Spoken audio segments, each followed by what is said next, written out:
Assalamualaikum warahmatullahi wabarakatuh. Alhamdulillahi wa kafa wa usalli wa usallimu ala sayyidina Muhammadin Mustafa wa ala alihi wa ashabihi ahli sidqi wal wafa. Asyhadu an la ilaha illallah wahdahu la syarika lah wa asyhadu anna Muhammadan abduhu wa rasuluh. Allahumma shalli ala sayyidina Muhammad wa ala ali sayyidina Muhammad.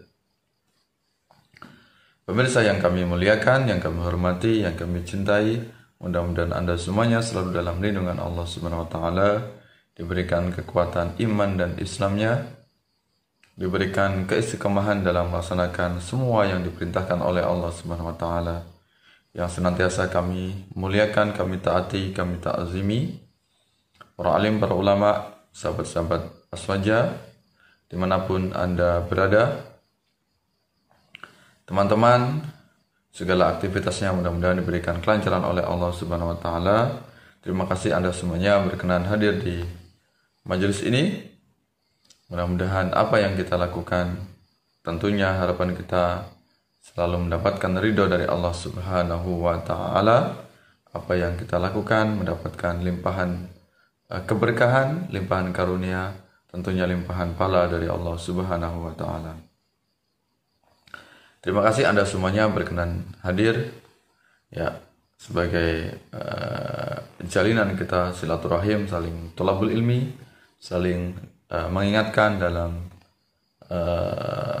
kebenaran dan saling mengingatkan dalam kesabaran. Pemirsa yang kami muliakan, pada kesempatan ini kita akan membahas tentang kiprah Nahdlatul Ulama di kancah internasional. Ya, kiprah Nahdlatul Ulama dan kiprah tokoh-tokohnya di kancah internasional atau level internasional. Ya, ternyata Nahdlatul Ulama ini kiprah atau perannya bukan hanya level nasional, bukan level Indonesia saja. Ternyata kemanfaatannya dengan berdirinya Nahdlatul Ulama, yaitu 1926 sampai sekarang, ini begitu luar biasa manfaatnya, tentunya bagi peradaban Indonesia dan tentunya peradaban dunia. Jadi dakwah Nahdlatul Ulama ini levelnya bukan hanya nasional, tapi levelnya adalah rahmatan lil alamin, yaitu mewujudkan Islam yang penuh rahmat, penuh kedamaian, penuh ketentraman untuk seluruh alam semesta. Ya.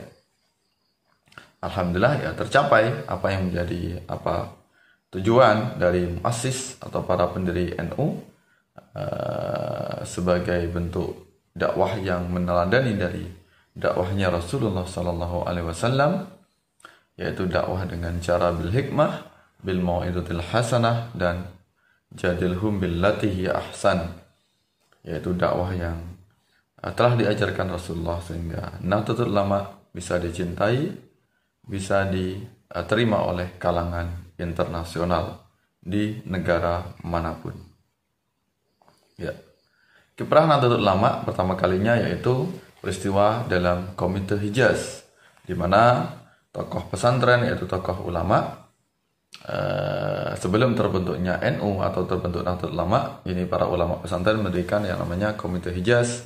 Tugasnya yaitu memberikan instruksi kepada penguasa Arab Saudi yang rencananya ingin membongkar makam Rasulullah Sallallahu Alaihi Wasallam. Ya. Kemudian atas usulan dari para ulama pesantren, mengutuslah delegasi, namanya delegasi Hijaz atau disebut dengan Komite Hijaz, ke Arab Saudi menolak tentang pembongkaran makam Rasulullah.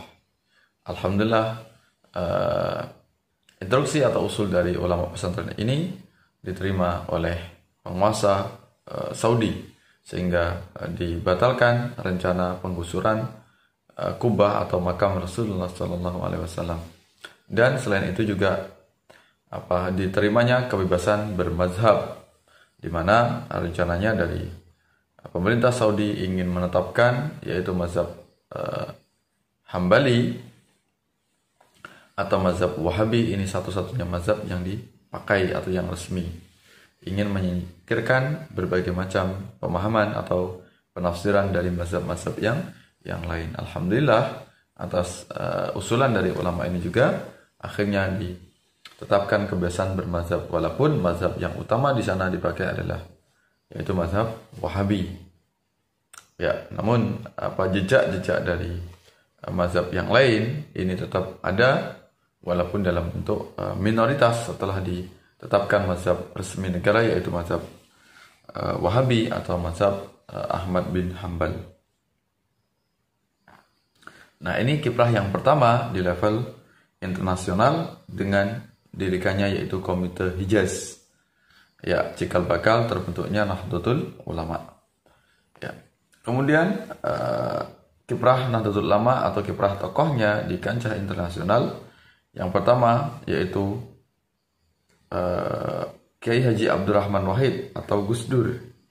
Ya, ternyata Gus Dur ini memiliki peran yang sangat luar biasa dalam level internasional. Beliau adalah tokoh perdamaian dunia, bahkan banyak para tokoh-tokoh pembesar dunia, presiden yang semasa hidup dengan beliau ini banyak mengenal beliau yaitu Gus Dur. Jadi Gus Dur ini dikenal oleh tokoh-tokoh internasional, bukan hanya level tokoh nasional atau di Indonesia saja. Ya. Kiprah dari Gus Dur ini yang bisa kita catat walaupun sebenarnya banyak, ini adalah beliau yaitu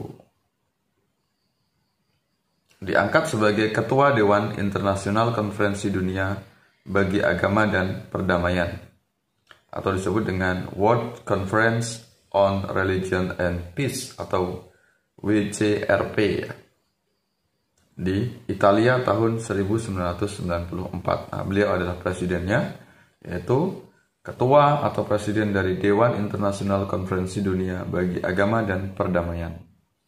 Jadi konferensi ini adalah bagaimana antara agama yang ada di dunia ini, bukan hanya Islam saja, ini bisa saling menjaga toleransi, saling mewujudkan perdamaian, menghindarkan segala ketegangan, segala peperangan, mengatasnamakan agama. Ya, ini betapa luar biasanya Gus Dur atau Kiai Haji Abdurrahman Wahid. Ya, beliau ini mewarisi dari keilmuan dari ayahnya yaitu Wahid Hashim, Kiai Wahid Hashim, dan kemudian mewarisi dari ulama pendiri NU yaitu Hadratus Syekh Mbah Hashim Asy'ari atau Kiai Haji Hashim Asy'ari. Nah, ini mewujud dalam pribadi Gus Dur. Ya, ini luar biasanya Gus Dur. Ya, ternyata jasa beliau, peran beliau bukan hanya untuk umat Islam, tapi untuk antar agama yang lain, bahkan levelnya adalah internasional. Ya. Nah, ini yang pertama adalah Gus Dur dengan mendirikan atau sebagai Ketua Dewan Internasional Konferensi Dunia bagi Agama atau World Conference on Religion and Peace atau disingkat dengan WCRP ya. Nah, itu yang pertama, yaitu secara individu yaitu Kiai Haji Abdurrahman Wahid. Kemudian tokoh yang kedua yaitu beliau yaitu Mbah Hashim Muzadi atau Kiai Haji Hashim Muzadi. Beliau ini juga tokoh yang punya kiprah luar biasa dalam kancah internasional. Di antaranya beliau sukses merintis pengurus cabang istimewa atau PCI NU yang ada di seluruh negara. Jadi NU ini levelnya internasional, jadi ada cabang-cabang NU atau kepengurusan NU di berbagai macam negara. Bukan hanya di Indonesia, kurang lebih ada 34 cabang NU di berbagai macam negara. Ada PCI NU Malaysia, Singapura, Brunei Darussalam, Mesir, Irak, Arab Saudi, PCI NU Hong Kong, PCI NU Korea, dan sebagainya.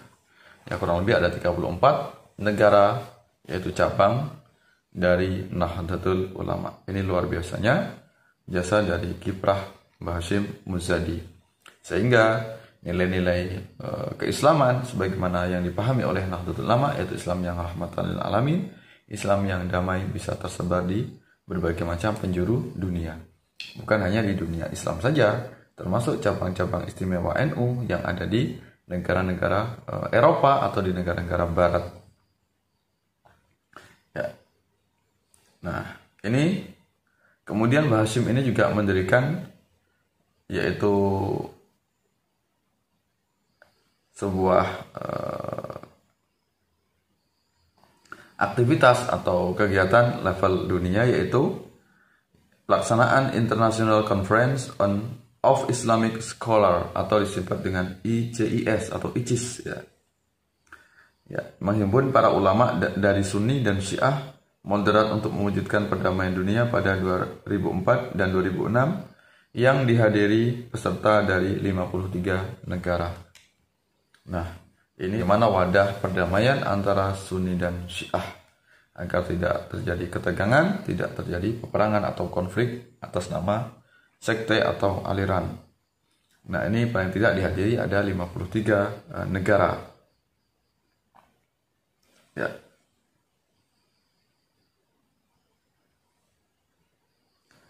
Terpilih sebagai salah satu dari 9 presiden WCRP atau 9 presiden yang dirintis oleh Gus Dur tadi, yaitu WCRP, World Conference on Religion for Peace. Ya. Ini di Jepang atau di Kyoto. Beliau ini termasuk 9 presiden yang terpilih. Ya. Acaranya yaitu di tanggal 25 sampai 29 Agustus 2006 yang lalu. Ya, 600-an tokoh ragam agama dari 100 negara di dunia. Nah, ini betapa luar biasanya Mbah Hashim Muzadi. Ya, tokoh yang luar biasa.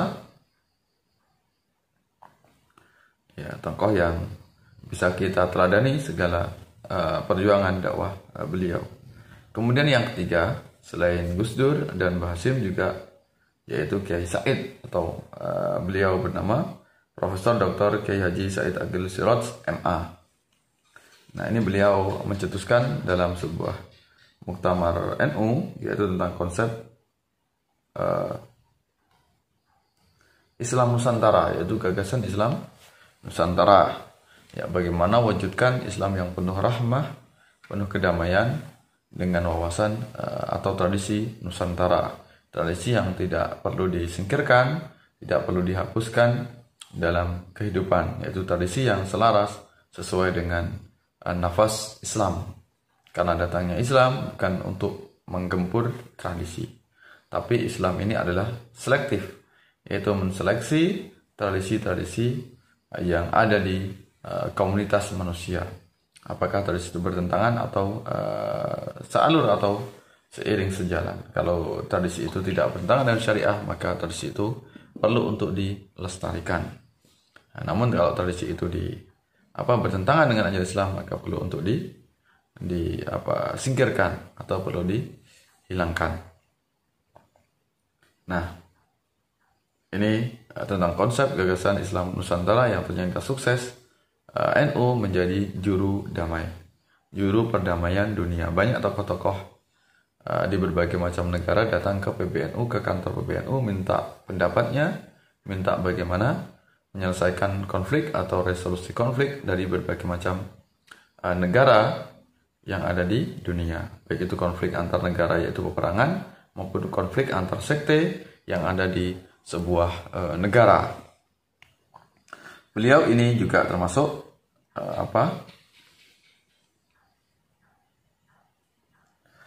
berkiprah dalam agenda yaitu International Summit of the Moderate Islamic Leader ISOMIL ya.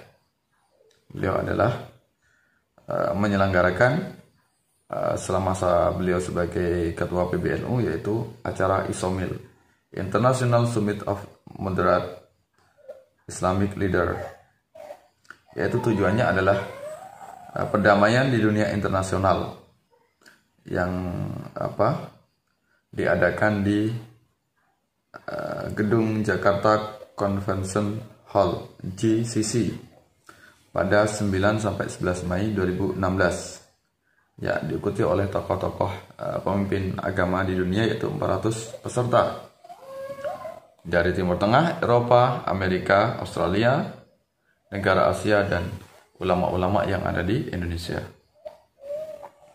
Kemudian juga beliau, Kiai Haji Said Akil Sirot ini, sebagai Vice President atau Wakil Presiden Religion for Peace 2019. Ya, ketua dari Religion for Peace, agama untuk perdamaian, yaitu yang berasal dari 125 negara yang berjumlah 900 orang.